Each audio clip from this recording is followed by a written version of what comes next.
Good morning. Welcome to the Conference Committee on SB 40, where we are discussing the Kansas Emergency Management Act. I want to thank everyone for joining us online today and for the committee's work. Last time that we met, we had given what's called in conference committees a Senate position or a House position. So we had offered that to the House, who has had time to consider it. And the Senate offer that was made yesterday was a big effort to kind of meld together what the House and the Senate, what the legislature is looking for. Again, the checks and balances that we've all been hearing from our constituents about, wanting to make sure that government has an appropriate response while we're also looking out for a balance with individual rights and liberties and freedom. So with that, we don't always have it just perfect yet, which is why we continue the dialogue here this morning. So with that, Mr. Chairman, if you have some thoughts. I do have some thoughts, and I appreciate all the work you guys have done, and I do appreciate you incorporating some of our thoughts and ideas into the proposal you gave us yesterday. Yesterday was a long day, lots of meetings, discussing things on our side and with stakeholders, and the revisers, which always do a great job. I think they prepared me, 4 or 5 different ideas to come back to tweak our 2 proposals or a new proposal. Just every time we sat down and talked, though, we were having a difficult time figuring out how we can take our 2 bills, which are just structurally different, and sitting down and coming up with something we both sides agree with. And so I've got an idea to run by you all. I do think there's a lot of common ground. And so what if we start with that common ground? What are the things that both sides really want to see in a proposal moving forward? And how do we get to that? Can we take some time, recess for 15, 20, 30 minutes and talk amongst ourselves on each side about what those priorities are, and then come back and see if we do have some common ground. And then since it would be our turn to offer something, since we've just sat and listened to you propose options and have really not given much feedback ourselves, if then, we could spend the weekend with the reviser coming up with something that we could counter back on Monday that tried to incorporate what we think those, 3 or 4 or 5 priorities from each side are, and see where that takes us. It may not be final, but maybe to get us closer down the road and put the 2 sides apart and see if we can come up with something together kind of down the middle. Right, thank you. That's kind of what I was thinking, that when we had put the Senate position out there, the Senate kind of offer, it was kind of with not as much input as we would have liked. So the more we can kind of take a break today and come together with what our common goals are, that we hold at the core, and that we're going to work with as our principles as we come together with a common plan. So with that, then we also have been talking with stakeholders and the revisers as well to, again, put something on paper that is what we all have in mind and need to again, get something out there as a plan that we can share. So we have shared ours. In this conference committee procedure, it would then be the usual course for the House then to come back with something, which is what you were talking about. So what I would like to do is let's sort of stand at ease for 15, 20 minutes, and each side can then confer amongst themselves and see, okay, when it comes down to it, we've got a 30-page and we've got over 40 pages of bill that we need to, what is the common core of what we can move forward with. So with that, then, I think that's an excellent idea, and we will then move towards standing at ease for about 15, 20 minutes, and you'll confer over there, and we'll confer over here, and we will meet back then at, it is 8:37. We could round it off at 9 o'clock, or we'll just round it up to 9 o'clock, then we'll be back. Awesome, thank you. All right, thank you very much, everyone.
All right, everyone, we are back from our short recess, and we've had some time to work on each of our own sides about where we're finding common ground. And, I saw as I looked through the two bills that there was a lot of overlap in what kind of the common ground would be and the principles we were looking at, but and not necessarily but, so to move forward through the process, it's usual since the Senate had made an official offer or whatnot to hear the response first from the House side, and I'm thinking when we hear that response, again, it will be a lot of that overlap and a lot of that common ground. So with that, I will let the House side, if you want to start with a few common points that we're going to move forward on. Okay, and maybe I'll just do a couple, and then because I don't want to take them all and make it look like you guys had nothing. So I don't want to go through everything. Too, so so let's bounce back and forth. We'll see what we come up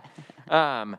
The first one we kind of lumped together is checks and balances. And so we think it's important that, and we both had similar provisions in our bills, that we would allow the legislature or a legislative body to have power to revoke executive orders. We think that's a good check and balance. It gives us that oversight that we've been talking about. We agree that we need some additional accountability at the local level, adding in some requirements that local elected officials must take affirmative action in some cases to implement orders. And, because of my request the other day, I think we have heard from, health officers and emergency management officers. And so they have some concerns, but I think we can work through those concerns and still give us that local accountability. So that's a piece we need to have in there. And then I think it's still important, as we had in House Bill 2016 and then Senate Bill 14 this year, that local authorities have the ability to implement a less stringent order than a statewide order that would go into effect. So that's kind of our check and balance piece, which includes a good chunk of our priorities. Absolutely, thank you. I agree. Our bill as well had a lot of those checks and balances with every decision is going to ultimately stop and end with an elected official making the decision rather than an unelected bureaucrat or something, so that we get down to the point of accountability for the people. I think that's what both the legislature wants from both the House and the Senate. So I agree, those are good points. Get it before the local officials. And what we added, which I think the House would agree with, is then kind of your due process rights. Once we have the local elected officials making that decision, if you are still aggrieved by that local elected officials or bodies, the governing body's decision, you have your due process rights protected. You will, as an aggrieved person, have a 72-hour hearing, an opportunity, whether that's to get in front of the governing body itself or go to district court or both. That's an important redress for a lot of the grievances that we've been hearing from our constituents about. And also along those lines, then, again, get it to more local authority, more local control, more local accountability. Our position would include then, as kind of common ground, no more statewide mandates. That we saw that Kansas is diverse. It's got a diverse geography, a diverse population. And again, the more that government can be responsive to the needs of the people where they are, that's a better thing. So that would include statewide mandates from the governor, from the Secretary of Kansas Department of Health and Environment, and to make sure we get more accountability into the system.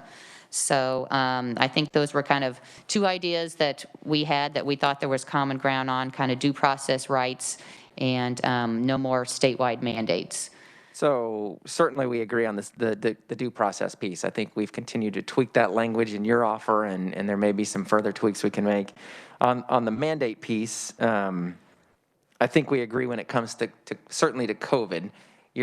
I don't know that moving forward, that may be some conversation we still need to have. I mean, there certainly would be situations where there needs to be statewide executive orders in future disasters and those types of things. But I think we all agree that we should, if nothing else, reset ourselves where we are with the statewide mandates that are in effect right now. And if some of them need to be re-implemented, then it would come back to the check and balance that we're proposing that the legislature could revoke. Because I think we can certainly, we hear from a lot of people that the statewide mask mandate needs to go away. But then there's also some provisions out, some executive orders out there that deal with, tax withholding that our large companies need until we get through this. And so there are some, I think, executive orders that are beneficial, and so we should have that option to have them, but certainly have that check and balance in place to make sure that if the legislature or some legislative body deems them not appropriate, that we can revoke them. Checks and balances that we were talking about in our Senate bill that we have, whether that's, the Joint Committee on Emergency Management or the LCC or whatever composition it is, to have that oversight, to have more, again, local control. We all had in our positions that local counties could opt out of mandates and be less stringent if they wanted to. That was certainly in the Senate position. And certainly as we move forward, whether, statewide mandates would be, as long as they are able to be opted out of. But again, I think the common ground is we want to be very careful on any statewide mandates that they don't overstep, that they don't overreach, and that we're looking out for, because when you're talking about statewide, very personal mandates, that that they be appropriate, and you have your elected officials to review them. Okay. With that, then, if you have some others so to look at. I would say we kind of have two more groups. One would be continuing those provisions from House Bill 2016 and Senate Bill 14 that we thought were important. The one example I wrote down was the prohibition against restrictions on sale and purchase of firearms and ammo. But there were others there about, can't close down churches, can't restrict certain types of movement, those types of things. So those provisions that were in there, I think we both continued on, I believe, in both of our proposals. Haven't really heard from people wanting those removed, so I think it's important that we keep that in there. And then the last one that we have on our list at this point in time is to make it clear. This kind of came up in debate when we were debating the bill on our side about local schools. There's concerns about who can and can't close local schools, and so we think it's just important to almost re-emphasize what the Constitution says, that locally elected school boards have the ability to make decisions about local schools. And so we'd want some language in there saying that local schools have the authority, or that is the body that has the authority to close or keep open their schools, not the governor, not anyone else. Right, and the Senate side is certainly definitely very glad to hear those positions. Those were all included in our Senate bill, and we're glad to see, again, the movement that we're coming together. I think these are very important issues that Kansans care about. Again, the local control, local school boards, we had in the Senate position that only your local school board could. That includes community colleges as well in the Senate bill. So I think we're seeing eye to eye and some common ground there, and as well as keeping the economy open. That was an important position for the Senate that I would offer right now. We had in there that a governor could not close businesses, couldn't substantially inhibit movement, things like that. Quite frankly, of any religious, civic, or commercial activity, 4-H club, churches, Boy Scouts, or whatnot. So Kansans can live their lives, use common sense, be safe, and take necessary precautions, and be aware. We also were thinking about, like we said, First Amendment rights, like I had just said, and keeping the economy open as best we can, because I think we were learning as we moved through this that every job is essential, if it's your job. So you've got to feed your family and pay the mortgage and the rent, and put food on the table. Also as well, the Senate position had included, like you were talking about, no restrictions on the sale or purchase of firearms and ammunition, and we even then included the products that would be necessary. We have a lot of Kansans who make their own at home, if you will, that those kind of materials would be included as well. So it's good to see a lot of eye to eye, even though, we sit across the table from each other, we're still, working together to find common ground. So I think we're moving in a very good direction together. And with that, then I would, we don't have any written proposal yet, but we're going to work on that, I think, today and over the weekend, and then you'll have something to bring Monday morning. My thinking is I take these items, and again, yesterday the reviser was hashing out a lot of these things for me in different ways anyway, and so have them, I know they're listening in, they know what we're thinking, and so get with them and have them start hashing these things out. Hopefully we get down in the weeds and see eye to eye come Monday. There may be a few things we have to tweak after we get your proposal, because there might be something you'd like to see a little bit differently. But big picture wise, I think we're certainly getting there. And so we will work on that over the weekend. Of course, Open Meetings Act doesn't allow me to share it with you guys until we make it a proposal. We've got to comply with the Open Meetings Act. So we will certainly do that and get it to you as soon as you want to meet on Monday. We'll be ready. Right. I think, again, we're looking at a March 31st, 2021 deadline for a lot of these protections that we have put in place with House Bill 2016 from last summer and Senate Bill 14 earlier this year. So time is of the essence. So I'm going to go ahead. I think I actually have a Zoom meeting with the revisers at 9:30.